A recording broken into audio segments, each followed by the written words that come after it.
Hello বন্ধুরা, welcome to my channel Dev electric. আজকে ওই স্টার ফ্রেমের লাইটের আজকে কাজটা কমপ্লিট হচ্ছে। স্টারের মডেলের মধ্যে ল্যাম্প এসএমডি গাঁথা হয়ে গেছে, দেখতে পাচ্ছ কত ভরাট ল্যাম্প দেওয়া আছে। এরপর বাকি জ্বালানোর ভিডিওটা দেবো, এর সাথেই আছে। শেষের দিকে ভিডিওটা ফলো করো এবং একটা লাইক দিয়ে দিও। নতুন নতুন এরকম ভিডিও পেতে সাবস্ক্রাইব করে রেখো আমার চ্যানেলটা। এবং কাউর যদি লাগে, দুর্গাপুজোর নতুন লাইট ডেকোরেশনের তৈরির হচ্ছে, রেডি হচ্ছে, স্টক করা হচ্ছে।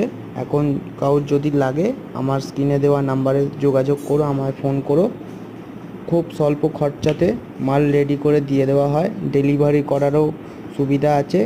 কাউর যদি লাগে আমার সঙ্গে যোগাযোগ করো স্ক্রিনে দেওয়া নাম্বারে।